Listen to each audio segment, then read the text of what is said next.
रुक कर लेती हूँ आरजेडी की तरफ से प्रवक्ता मृत्युंजय तिवारी जी इस वक्त हमारे साथ मौजूद है। मृत्युंजय तिवारी जी, ये तो चुनावी समय में मुश्किल डबल हो गई है अब आरजेडी की वजह से पूरे महागठबंधन की। बताइए, भ्रष्टाचार का एक और मामला, मुकदमा चलेगा, अदालत ने फैसला सुना दिया है। मृत्युंजय जी, देखिए, कब तक जुल्म करेंगे सत्ता के हथियारों से। चप्पा चप्पा गूंज रहा है श्री लालू प्रसाद जी से तेजस्वी यादव जी के जयकारों से। जनता की अदालत में जो हार मान चुके हैं, लड़ाई राजनीतिक नहीं लड़ पा रहे, तो साजिश और षड्यंत्र किया जाता है। आप ये कह रहे हैं कि मुकदमा दर्ज मुकदमा चलेगा, जो अदालत का फैसला है, आप इसे साजिश कह रहे हैं? नहीं, फैसले अदालत का तो हम लोगों ने आदरणीय लालू प्रसाद जी के परिवार ने सब दिन सम्मान किया है। हाँ। लेकिन जो हमारे विरोधी हैं, हाँ।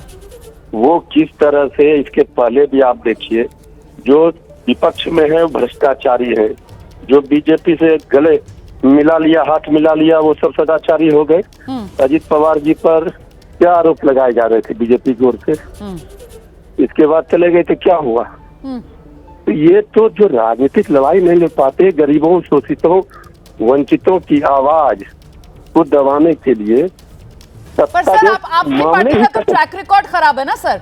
ये जो तमाम आप दलीलें देते हैं, भाई लालू प्रसाद यादव वो तो दोषी हैं सर भ्रष्टाचार के मामले में, ये तो आप और मैं दोनों जानते हैं सर, है ना। और आज जो अदालत की तरफ, मृत्युंजय जी सुन तो लीजिए, आज जज साहब ने, आपको पता है क्या कहा है? जज साहब ने लालू प्रसाद यादव का नाम लेकर कहा है कि लालू प्रसाद यादव की जानकारी में घोटाले की साजिश हुई, आरोपी व्यापक तौर पर साजिश में शामिल। ये अदालत की टिप्पणियां हैं सर, इसीलिए मैं कह रही हूं कि अदालत की टिप्पणियां, ये चुनावी मौसम, मतलब यहां पर महागठबंधन के लिए सिर्फ मुश्किल ही मुश्किल है।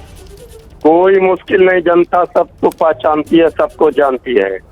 गरीबों का बल है आदरणीय लालू प्रसाद जी, वंचितों शोषितों की आवाज है। इसको कोई दबाना चाहेगा, नहीं दब सकते हैं। हम न्यायालय में भी लड़ेंगे, न्याय के मंदिर में न्याय मिलेगा और जनता की अदालत में भी जीतेंगे।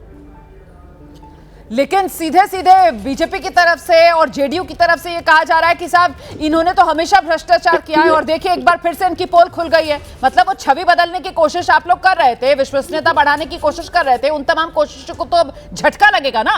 तेजस्वी यादव जिनका चेहरा सबसे आगे था, उन्हीं का चेहरा अब कानूनी शिकंजे में फंसा हुआ नजर आ रहा है। सब आप ही बोले जा रहे हैं, हमारा सुन ही नहीं रहे। अरे बीजेपी जेडीयू क्या बोलेगी?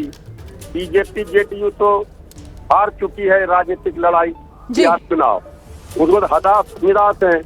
वो समझ रहे हैं कि हम तंत्र के माध्यम से हम गरीबों की आवाज को दबा दें, शोषितों वंचितों की आवाज को। ये नहीं होगा। ये हमारी लड़ाई सत्य परेशान हो सकता है, पराजित नहीं हो सकता है। बहुत शुक्रिया मृत्युंजय जी, विस्तार से अपनी बात एबीपी न्यूज पर रखने के लिए। आरजेडी के प्रवक्ता मृत्युंजय तिवारी को आप सुन रहे थे, जिनकी तरफ से कहा जा रहा है कि सिर्फ और सिर्फ बदले की राजनीति के तहत एक्शन हो रहा है, लालू परिवार को जबरदस्ती फंसाने की कोशिश की जा रही है। अदालत में वो इस लड़ाई को लड़ते रहेंगे।